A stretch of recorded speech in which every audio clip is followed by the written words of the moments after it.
Olá, boa tarde. O Jornal da Justiça de hoje começa com uma boa notícia. Um estudo revela resultados positivos de uma das principais ações afirmativas na educação. O desempenho de alunos que entraram em universidades públicas pelo sistema de cotas raciais melhora a cada ano e se aproxima cada vez mais ao daqueles que tiveram acesso ao ensino básico de maior qualidade. E nesta edição você vai ver também: ministros do Supremo Tribunal Federal e do Tribunal Superior do Trabalho discutem papel social da Justiça Trabalhista. Ministro André Mendonça manda direto ao plenário do STF ação que questiona sigilo sobre visitas oficiais à presidência da República. O ministro justificou que, diante da relevância do tema e de seu significado para a ordem social e segurança jurídica, a questão deve ser analisada diretamente pelos ministros. E ainda, presidente do TSE, ministro Edson Fachin, chama a sociedade civil para participar de missões de observação eleitoral nas eleições de 2022.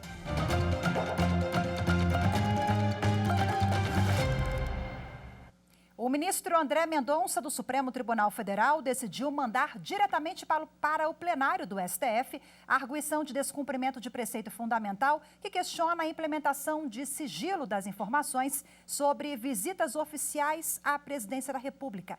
O ministro pediu informações ao presidente Jair Bolsonaro. A ação no Supremo Tribunal Federal foi apresentada pelo PSB. O partido argumentou que a não divulgação dos dados referentes a visitas oficiais à presidência da República fere os princípios da publicidade dos atos administrativos e o direito de acesso à informação. O ministro André Mendonça pediu informações ao presidente Jair Bolsonaro e deu prazo de 10 dias para que os esclarecimentos sejam apresentados. Ele também abriu vista do processo ao advogado-geral da União e ao procurador-geral da República. Cada um terá 5 dias para se manifestar. Na mesma decisão, o ministro André Mendonça deu à ação um rito para que ela siga diretamente para o plenário da Corte. O ministro justificou que, diante da relevância do tema e de seu significado para a ordem social e segurança jurídica, a questão deve ser analisada diretamente pelos ministros. O ministro Nunes Marques, do Supremo Tribunal Federal, suspendeu decisão do Tribunal Superior Eleitoral que cassou o mandato do deputado estadual Fernando Francischini, do PSL do Paraná. O parlamentar é acusado de divulgar notícias falsas em rede social no primeiro turno das eleições de 2018. Segundo o processo, o deputado Fernando Francischini realizou uma transmissão ao vivo nas redes sociais e divulgou notícias falsas sobre o sistema eletrônico de votação. Para o TSE, a transmissão configurou abuso de poder político em benefício de sua candidatura. No STF, o ministro Nunes Marques acatou os argumentos da defesa de que o TSE não poderia aplicar de forma retroativa uma mudança jurisprudencial que passou a considerar as redes sociais como meio de comunicação para efeitos de configuração de abuso. Na prática, segundo o ministro, o deputado não pode ser punido por um ato em 2018, com base numa norma que ainda não estava em vigor.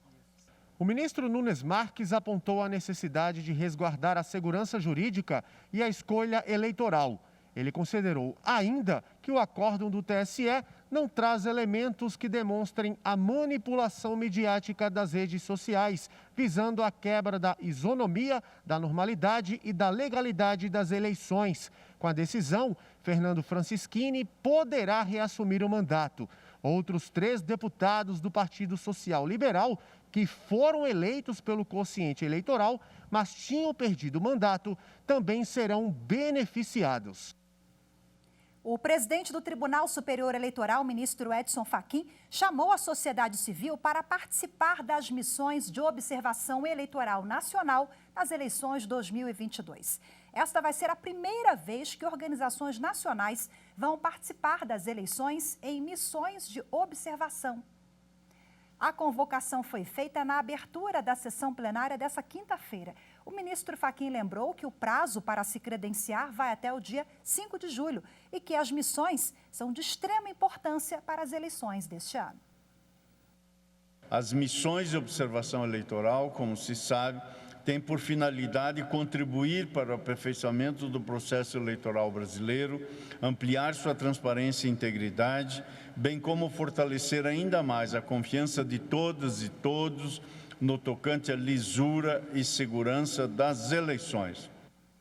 O ministro Alexandre de Moraes do Supremo suspendeu as contas do PCO, Partido da Causa Operária, nas redes sociais e incluiu a legenda no inquérito das fake news. Em publicações, o PCO pedia o fechamento do Supremo e atacava o Tribunal Superior Eleitoral. Para Alexandre de Moraes, há fortes indícios de que o partido esteja utilizando o dinheiro público para fins ilícitos, como a disseminação em massa de ataques às instituições democráticas e ao próprio Estado democrático de direito, em desrespeito aos parâmetros constitucionais que protegem a liberdade de expressão. Além das publicações no Twitter, o ministro acrescentou que o PCO utiliza sua estrutura para divulgar as mesmas ofensas nas redes Instagram, Facebook, Telegram, YouTube e TikTok, ampliando seu alcance para atingir o maior número possível de usuários nas redes sociais, que somadas possuem quase 290 mil seguidores. Todo o conteúdo das publicações e o histórico de conversas devem ser preservados e enviados ao STF em 5 dias. Também esse o prazo dado à Polícia Federal para que colha o depoimento do presidente do PCO, Rui Costa Pimenta. Diante dos ataques, o partido foi incluído no inquérito das fake news, criado em 2019 para investigar notícias fraudulentas, ofensas e ameaças que atingem o STF. O ministro Alexandre de Moraes determinou ainda que seja expedido um ofício para que o Corregedor-Geral Eleitoral, Mauro Campbell, seja informado sobre os fatos. Daqui a pouco, no próximo bloco, você vai ver que o desempenho de alunos cotistas melhora a cada ano. Os detalhes daqui a pouquinho após o intervalo. Volto já. A TV Justiça é muito importante e relevante para a sociedade porque ela democratizou o acesso à justiça, tornando o assunto televisível. Nós, do Instituto Brasileiro de Precatórios, estamos orgulhosos com os relevantes serviços que a TV Justiça vem prestando a toda a sociedade.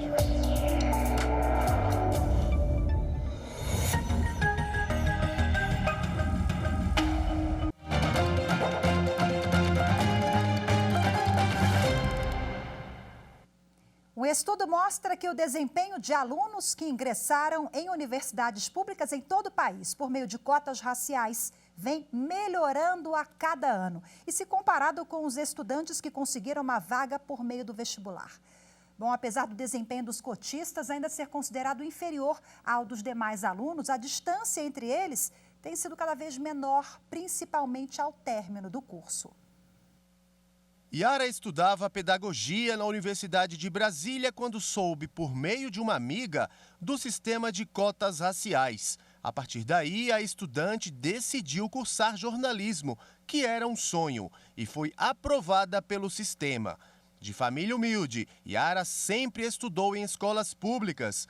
Hoje, aos 26 anos, ela é a primeira de 6 irmãos a frequentar e a se formar por uma instituição pública por meio de cotas. Foi um período muito bom, tanto de aprendizado quanto de autoconhecimento, que foi muito importante para mim e que também foi muito importante para os meus irmãos, porque como eu sou a primeira dos meus irmãos a entrar na universidade, eu me tornei uma referência para eles, tanto que meu irmão está fazendo educação física na UNB e ele entrou por cotas também. É muito importante esse sistema de cotas, a gente não está tirando vaga de ninguém, são vagas destinadas para o sistema de cotas, é tudo exatamente subdividido certinho, então é muito importante até porque para ampliar o acesso dessas pessoas à universidade. Um estudo realizado pela USP Universidade de São Paulo durante 4 anos, com cerca de 11 mil alunos, mostra que o desempenho dos cotistas tem melhorado.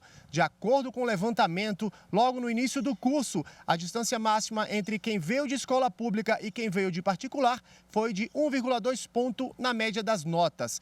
Essa diferença, na média, diminuiu no segundo semestre e ficou cada vez menor até a conclusão do curso. Atualmente, 158 instituições públicas de ensino superior adotam algum tipo de cota. A Lei 12.711 de 2012, conhecida como a Lei das Cotas, determina que 50% das vagas em universidades e institutos federais sejam direcionadas para pessoas que estudaram em escolas públicas. Desse total, metade é destinada à população com renda familiar de até um salário mínimo e meio. A distribuição das vagas raciais é feita de acordo com a proporção de negros, pardos e indígenas. O Brasil é um país de maioria negra. Segundo dados do IBGE, quase 55% da população se autodeclara negra. A UNB foi a primeira universidade federal a implantar um sistema de cotas raciais no Brasil, nos idos ali dos anos 2000, 2003, mais especificamente, e isso se multiplicou Brasil afora e a gente repete isso novamente, no que diz respeito à pós-graduação. Hoje, várias outras universidades, em São Paulo, São Carlos, URGS, o FMG, várias universidades brasileiras também têm esse mesmo sistema na pós. A lei que instituiu a política de cotas prevê uma revisão da regra 10 anos depois da sanção. O prazo acaba em agosto deste ano. No Supremo Tribunal Federal, o entendimento é que o sistema de reserva não fere a Constituição. Em um dos julgados no plenário da Corte, que pedia a suspensão da reserva de vagas para afrodescendentes na UNB, por unanimidade, os ministros votaram pela constitucionalidade das cotas para estudantes negros em universidades públicas. Bom, e para repercutir mais esse assunto, eu converso agora ao vivo, aqui no estúdio, com o professor integrante do Núcleo de Estudos Afro-Brasileiros da UNB, o Nelson Inocêncio. Seja muito bem-vindo, Nelson. Prazer estar com vocês. Prazer. Bom, 30 anos da UNB, a gente conversava aqui nos bastidores, eu fiquei surpresa. 3 décadas você acompanhou tudo isso. Isso. Temos 10 anos da decisão do Supremo Tribunal Federal, que declarou a constitucionalidade das cotas, né? Inúmeros avanços, mas muitos gargalos também. Só que esse recorte que nós mostramos na reportagem da pesquisa é uma boa notícia, né, em relação à nota, ao desempenho. Seguramente.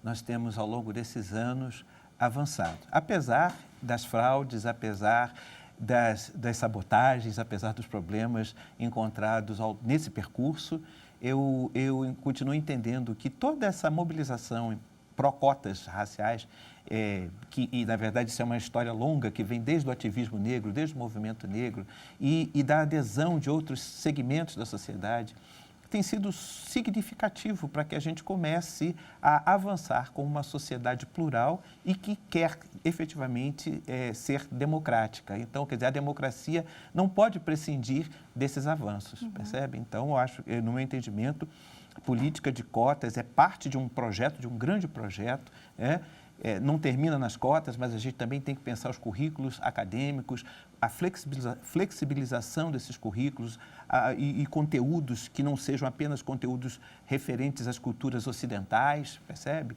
A produção do conhecimento afro-brasileiro, a produção do conhecimento indígena, tudo isso tem que estar na universidade. Esse é um trabalho necessário e democrático, e em prol da democracia. E é um processo mesmo, né? Esse amadurecimento da sociedade no entendimento de que a pessoa preta não está tirando a vaga de ninguém, né? A gente falar, em pleno 2022, a cota ela já está consolidada em várias universidades, mas é um processo, a gente está sempre repetindo, enfatizando isso na sociedade, né? Exato. O Estado brasileiro teve muita dificuldade de reconhecer a dívida histórica, que muitos não querem reconhecer ainda hoje.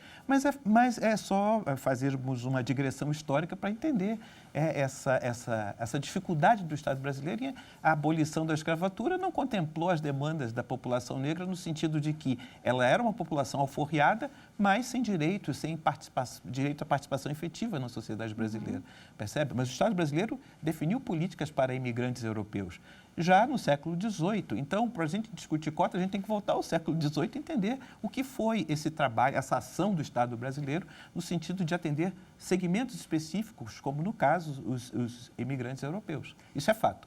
Nelson, queria que você explicasse para a gente a diferença, né, juridicamente, do princípio constitucional da isonomia formal e material e o que isso tem a ver com as cotas. Bom, muitas vezes discutem e divergem das cotas dizendo que isso é injusto porque não fere o princípio da igualdade. Agora, vamos entender o seguinte, Se o país cresceu desigual, você não pode ter políticas de igualdade para tentar equilibrar as coisas, porque você não vai equilibrar nunca. Quem tem vantagem continuará tendo vantagens, quem tem desvantagem continuará. O fosso, a lacuna, o vão imenso que se abre entre segmentos que tiveram situações vantajosas, vai continuar. Então, nós precisamos de pensar a equidade, não a igualdade, mas a equidade. Equidade é um conceito que é baseado na noção de que nós precisamos desenvolver políticas distintas para atender segmentos que, ao longo da história, foram desassistidos, estavam ou continuam em condições de vulnerabilidade social.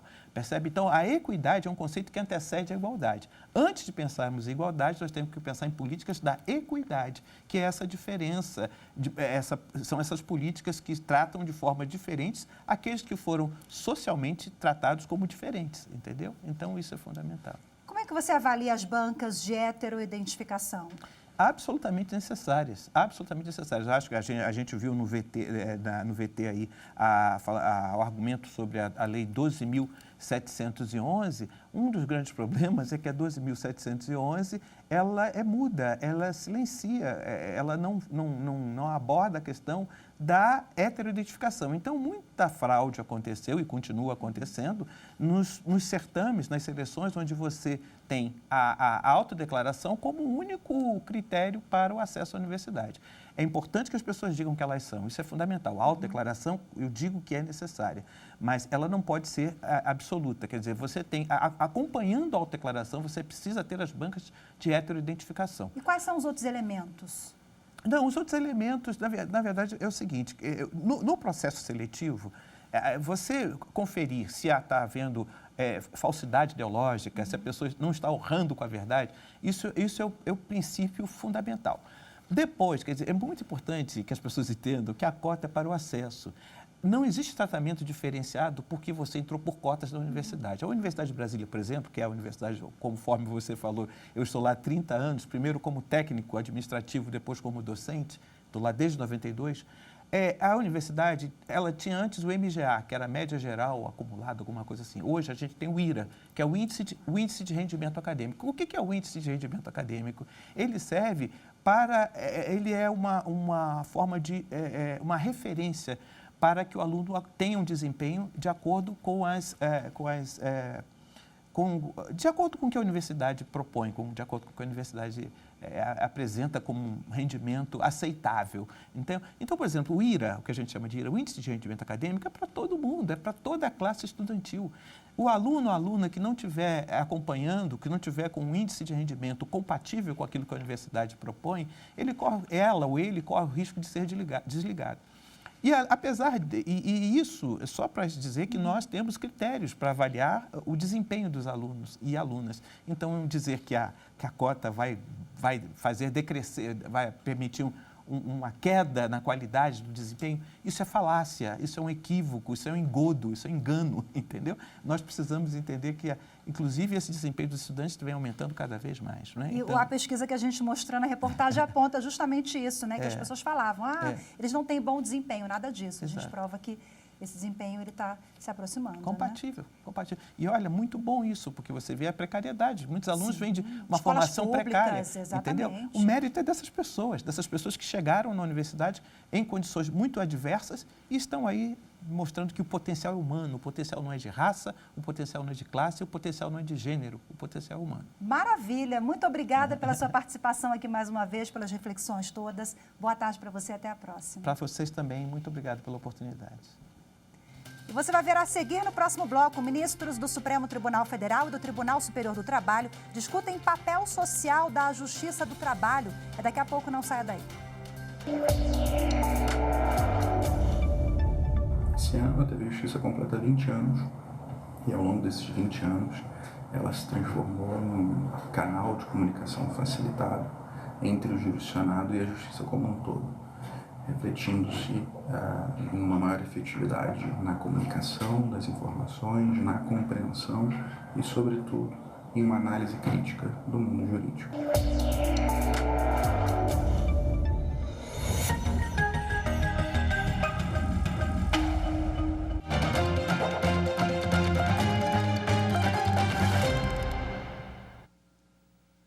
Superior Superior Tribunal de Justiça realiza evento para trocar experiências de boas práticas jurídicas a respeito dos aspectos civis do sequestro internacional de crianças. O evento teve início na manhã de ontem. À tarde, o workshop contou com palestras de magistrados dos Estados Unidos e do Uruguai, além de integrantes da Advocacia Geral da União e autoridades no assunto.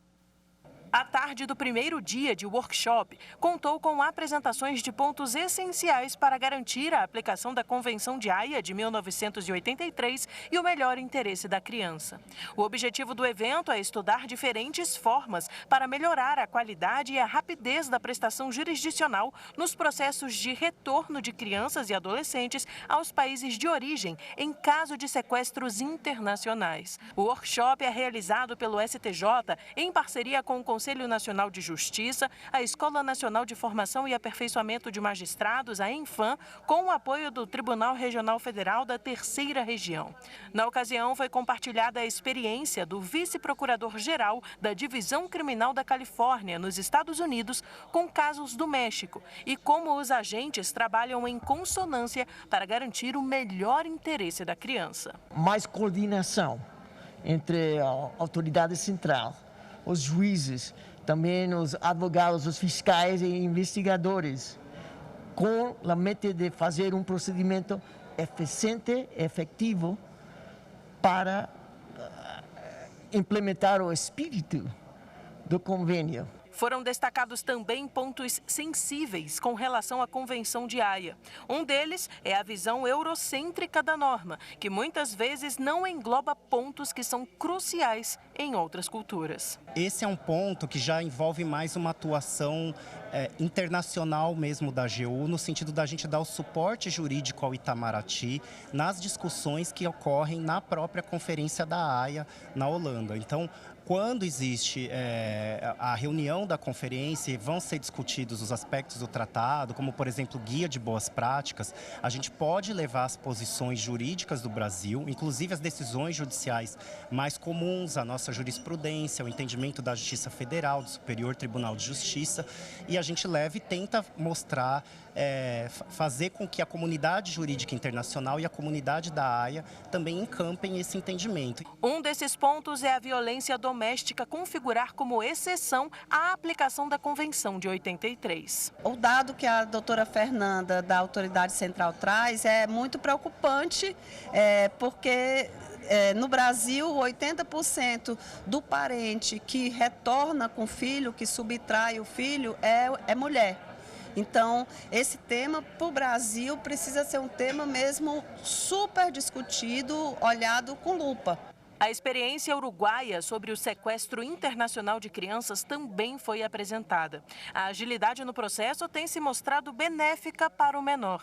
No país, o prazo para a primeira decisão deve ser de 3 meses, para a segunda de 4 dias e depois o processo é encerrado. O diálogo entre os juízes também foi levantado como fundamental para garantir o melhor interesse da criança. Os resultados dos trabalhos e a aprovação de enunciados sobre o tema serão apresentados hoje, no encerramento do workshop. As palestras realizadas no primeiro dia podem ser assistidas pelo canal do STJ no YouTube em youtube.com/STJ Notícias. O ministro Gilmar Mendes participou de um debate sobre o papel da Justiça do Trabalho na promoção da justiça social. O encontro online foi promovido pelo Colégio Permanente de Diretores de Escolas Estaduais da Magistratura e do Centro de Memória Jurídica. O debate jurídico nacional levou em conta a evolução das relações do trabalho e abordagem dos magistrados em casos em que nem mesmo há legislação e que é preciso analisar, além da questão legal existente, também a consequência das decisões na economia e empregabilidade. O ministro do Supremo Tribunal Federal, Gilmar Mendes, fez a abertura do evento. Ele defendeu a importância da Justiça do Trabalho e citou o recente caso analisado pelo STF, que manteve decisões da Justiça que não aplicaram acordos e convenções coletivas que suprimiram direitos trabalhistas. A força normativa dos acordos e convenções coletivas já estavam originariamente no texto de 1988, que é, como os senhores sabem, uma Constituição de compromisso.